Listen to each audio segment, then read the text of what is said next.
வணக்கங்க. என் பேர் பொன்னர். நான் நாமக்கல் மாவட்டம் சேந்தமங்கலத்தில் இருக்கேங்க. நான் கடந்த ஜூன் மாதம் தனிப்பட்டாக்கு விண்ணப்பிச்சேங்க. என்னை ஒரு 3 மாதமாக சேந்தமங்கலம் நில அளவையர், சேந்தமங்கலம் விஏஓ, சேந்தமங்கலம் துணை தாசில்தார் மதன் 3 பேர் என்னை மனதளவில் ரொம்ப டார்ச்சர் பண்ணுறாங்க. எனக்கு சாவர தவிர வர வழி இல்லை. இப்போ என்னை விஏஓ மிரட்டிட்டு போயிருக்கார். நான் வீடியோ போட்டேன், உண்மையை வெளிக்கொண்டு வந்துட்டேன். இப்போ நான் போலீஸ் ஸ்டேஷனுக்கு என்னை கூட்டிகிட்டு போகிறாங்க. நான் போலீஸ் ஸ்டேஷனில் போய் ஒருவேளை எனக்கு ஏதாவது நடந்து நான் செத்தேன்னா இந்த 3 பேர்த்த தயவு செஞ்சு அரெஸ்ட் பண்ணிடுங்க. நான் தனிப்பட்டா கேட்டதுக்காக என் தனிப்பட்டா விண்ணப்பத்தையும் கூட்டுப்பட்டாவாக மாற்றிட்டாங்க. அதை நான் நியாயத்தை வீடியோ போட்டதுக்காக இப்போ நீ அரெஸ்ட் பண்ண போகிறாங்க. இதை தயவு செஞ்சு எல்லாத்துக்கும் ஃபார்வேர்ட் பண்ணுங்கள். தமிழ்நாடு சிஎம்க்கு ஃபார்வேர்ட் பண்ணுங்கள். எந்த தப்பு செய்யாத நான் இப்போ அரெஸ்ட் ஆக போகிறேன். என்னை அஜித்குமார் மாதிரி லாக்டவுனில் லாக்அப்பில் வச்சு கொன்னாலும் கொண்டுருவாங்க. நீங்கள் என்னை பார்த்துக்கோங்க. நன்றி. பாருங்க சார். ஃபர்ஸ்ட் அசிஸ்டன்ட் நீங்கள் சார் விஏஓ சார். உங்கள் பேர் என்னங்க சார்? இது தப்பாக இருந்தால் நான் மன்னிப்பு, நான் வீடியோ விட்டுறேன் சார். இல்லை நீங்கள் தப்பாக இருந்தால் வீடியோ மன்னிப்பு சொல்லுங்க சார். வீடியோ எடுக்க தெரியும், எடுக்காதீங்க. சரியா? சொல்ல வரது முதல்ல சொல்லுங்க சார். எங்களுக்கு கூட்டு பட்டாவில் பட்டா ட்ரான்ஸ்ஃபர்னு வந்தால் நாங்கள் பட்டா ட்ரான்ஸ்ஃபர் தான் பண்ணுவோம். சரிங்க சார். சப்டிவிஷன் பூரா சர்வே சம்மந்தப்பட்டது எங்களுக்கு வராது. நீங்கள் சர்வேயர் தான் டீட்டெயிலாக போய் கேட்குறீங்க. ஏன் சார் நீங்கள் மாற்றி விட்டீங்கன்னு. சரிங்க சார். நீங்கள் அதை விட்டுட்டு நீங்கள் இன்ஸ்டாவில் அதில் இதுலேயும் சரி, நீங்கள் போலீஸ் கம்ப்ளைண்ட் கொடுங்க சார். சரி, நீங்கள் கொடுங்க சார். சரி, இல்லைங்க சார். நீங்கள் போலீஸ் கம்ப்ளைண்ட் கொடுங்க. என் மேலே தப்பு இருக்குங்கிறீங்க. நீங்கள் போலீஸ் கம்ப்ளைண்ட் கொடுங்க. என்ன நீங்கள் இப்போ பிடிச்சா என்ன பண்ணிட்டுன்னு பார்த்துக்கலாம். என்ன சொல்கிறேன்னா, உங்கள் கோரிக்கை கேளுங்க, வேணாம்லாம் சொல்லப்பாங்க. அது ஊழல் தாங்க சார் இங்கே நடந்திருக்கு சேந்தமங்கலத்தில். சர்வேயர், விஏஓ சார், தாசில்தார் 3 பேருமே பண்ணியிருக்காங்க சார். உறுதியாக சொல்லுது. எந்த கோர்ட்டுக்கு வேணாலும் நான் வரேங்க சார். இல்லாத ஒரு போலிப்பட்டா நாங்கள் ஆல்ரெடி கூட்டுப்பட்டா வாங்கிட்டேன். அவரும் அந்த நேரத்துக்கு கூட்டுப்பட்டா ஜூன் மாதம் கடைசியில் வாங்கிட்டார். அப்போ எப்படிங்க சார் திரும்ப எங்களுக்கு ஆகஸ்ட் 12ஆம் தேதி திரும்ப எப்படி கூட்டுப்பட்டா கொடுத்தீங்க? என் கேள்வி அதுதான். நீங்கள் எங்கே வேணால் போங்க சார். இது இப்போ இன்ஸ்டாகிராமில் இதை போடுவேங்க சார். நீங்கள் போய்க்கோங்க. எனக்கு எந்த பயம், நான் எந்த தப்பு செய்யலை.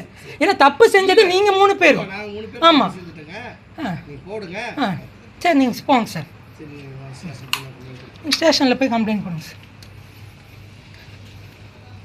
நியாயத்தை கேட்டால் இந்த மாதிரிலாம் மிரட்டுவாங்கன்னா அப்போ ஏழை மக்கள்லாம் என்ன பண்ண போகிறாங்கன்னே தெரிலைங்க சார். பணம் இருந்தால் தான் எல்லாம் நடக்க மாட்டேங்குது. நீங்கள் இன்ஸ்டாகிராமில் போடுறீங்களா? ஆமாம் சார். இந்த சேந்தமங்கலம் விஏஓங்க. சரிங்க சார். உங்கள்கிட்ட நான் எப்போ பணம் கேட்டேன்? பணம் கேட்டு தானே போடவே இல்லை. அப்புறம் என்ன போட்டிருக்கிறீங்க? நீங்கள் எதுக்குங்க சார் என்னோட தனிப்பட்ட விண்ணப்பத்தை மாற்றி? தனிப்பட்ட விண்ணப்பத்தை சர்வேயர் எங்களுக்கு மாற்றி விட்டா நாங்கள் நீக்கி தான் சேர்த்துவோம். சர்வேயரை தான் நீங்கள் கேட்கணும். டிடி எங்களை கேட்டிங்கன்னா இது நல்லா இல்லை. அப்போ நீங்கள் பதில் சொல்லுங்க சார். நான் தாசில்தார் எப்படிங்க சார் அதை அப்ரூவ் பண்ணலாம்? ஒரு போலி பட்டாக்கு போலி பட்டா தாங்க சார். நீங்க எதா இருந்தாலும் நீங்க கம்ப்ளைண்ட் கொடுத்தா கொடுங்க சார். நீங்க கம்ப்ளைண்ட் கொடுங்க. ஒண்ணும் பிரச்சனை இல்ல. நாங்க கம்ப்ளைண்ட் கொடுங்க சார். என்ன கோரிக்கை என்னப்பா உங்களுக்கு? தனிப்பட்ட விண்ணப்பத்தை கூட்டுப்பட்ட விண்ணப்பமா எதுக்குங்க சார் மாத்தணும்? ஆதார் இருக்குங்க சார். எல்லாத்துக்கும் ஆதார் இருக்குங்க சார். தனிப்பட்ட விண்ணப்பம் பண்ணியாச்சுங்க சார். ஆன்லைன்ல பண்ணது 31/7/2025 அன்னைக்கு அவர் கூட்டுப்பட்டாவா போலி கூட்டுப்பட்டாவா மாத்திருக்காரு. Already கூட்டுப்பட்டா வாங்கியாச்சுங்க sir. அந்த பட்டா கூட்டுப்பட்டா ஏங்க சார் இத்தனை தடவை ஆர்டிஐ போட்டீங்க? ஏன் நீங்க யாருமே ஒரு தகவல் கூட எனக்கு சொல்லலைங்க சார். கூட்டுப்பட்டா வாங்கிட்டு 50 முறை கூட்டுப்பட்டா வந்தா போலி பட்டா தான் சார். 50 முறை ஆர்டிஐ போட்டப்ப ஒருத்தர் கூட ஏங்க சார் பதில் சொல்லல? ஏங்க சார் வராது? தாசில்தார் ஏங்க சார் சொல்லல? துணை தாசில்தார் மதன் அவர்கள். தாசில்தார் மதன் அவர்கள் இல்லைங்க. இது தலைமை பெரிய தாசில்தார். நான் எந்த இடத்துலயுமே நீங்க லஞ்சம் வாங்கினதா நான் போடவே இல்லைங்க சார். ஒருத்தர் நில அளவையர் நீங்க ஏங்க சார் தனிப்பட்டா பற்றி அவர்கிட்ட விசாரிக்கல?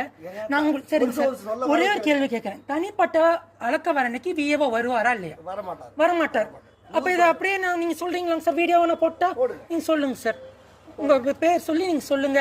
நீங்க சொல்றது உண்மையா இருந்தா மக்கள் சொல்லட்டும். சொல்லுங்க சார். சார் நீங்க யாருங்க சார்? ஃபர்ஸ்ட்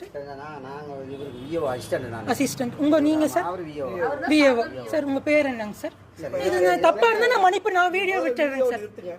இல்ல நீங்க தப்பா இருந்தா வீடியோ மன்னிப்பு சொல்லுங்க சார். வீடியோ எடுக்க தெரியும், எடுக்காதீங்க. சரியா? சொல்ல வரது முதல்ல சொல்லுங்க சார். எங்களுக்கு கூட்டு பட்டாவில் பட்டா ட்ரான்ஸ்ஃபர்னு வந்தால் நாங்கள் பட்டா ட்ரான்ஸ்ஃபர் தான் பண்ணுவோம். சரிங்க சார். சப்டிவிஷன் பூரா சர்வே சம்மந்தப்பட்டது எங்களுக்கு வராது. நீங்கள் சர்வேயர் தான் டீட்டெயிலாக போய் கேட்குறீங்க. ஏன் சார் நீங்கள் மாற்றி விட்டீங்கன்னு. சரிங்க சார். நீங்கள் அதை விட்டுட்டு நீங்கள் இன்ஸ்டாவில் அதில் இதுலேயும். சரி, நீங்கள் போலீஸ் கம்ப்ளைண்ட் கொடுங்க சார். சரி, நீங்கள் கொடுங்க சார். சரி, இல்லைங்க சார். நீங்கள் போலீஸ் கம்ப்ளைண்ட் கொடுங்க. என் மேலே தப்பு இருக்குங்கிறீங்க. நீங்கள் போலீஸ் கம்ப்ளைண்ட் கொடுங்க. என்ன நீங்கள் இப்போ பிடிச்சா என்ன பண்ணிட்டுன்னு பார்த்துக்கலாம். என்ன சொல்கிறேன்னா, உங்க கோரிக்கை கேளுங்க, வேணாம்லாம் சொல்லப்பா. அது ஊழல் தாங்க சார் இங்கே நடந்திருக்கு சேந்தமங்கலத்தில். நீ சர்வேயர், விஏஓ சார், தாசில்தார் 3 பேருமே பண்ணியிருக்காங்க சார். உறுதியாக சொல்லுது, எந்த கோர்ட்டுக்கு வேணாலும் நான் வரேங்க சார். இல்லாத ஒரு போலிப்பட்டா நாங்கள் ஆல்ரெடி கூட்டுப்பட்டா வாங்கிட்டேன். அவரும் அந்த நேரத்துக்கு கூட்டுப்பட்டா ஜூன் மாதம் கடைசியில் வாங்கிட்டார். அப்போ எப்படிங்க சார் திரும்ப எங்களுக்கு ஆகஸ்ட் 12ஆம் தேதி திரும்ப எப்படி கூட்டுப்பட்டா கொடுத்தீங்க? என் கேள்வி அதுதான். நீங்கள் எங்கே வேணால் போங்க சார். இது இப்போ இன்ஸ்டாகிராமில் இதை போடுவேங்க சார், நீங்கள் போய்க்கோங்க. எனக்கு எந்த பயம், நான் எந்த தப்பு செய்யலை. ஏன்னா தப்பு செஞ்சது நீங்கள் 3 பேரும். ஆமாம், போடுங்க. சரி நீங்கள் போங்க சார், ஸ்டேஷனில் போய் கம்ப்ளைண்ட் பண்ணுங்க சார். நியாயத்தை கேட்டால் இந்த மாதிரிலாம் வந்து மிரட்டுவாங்கன்னா அப்போ ஏழை மக்கள்லாம் என்ன பண்ண போகிறாங்கன்னே தெரிலைங்க சார். பணம் இருந்தால் தான் எல்லாம் நடக்க மாட்டேங்குது.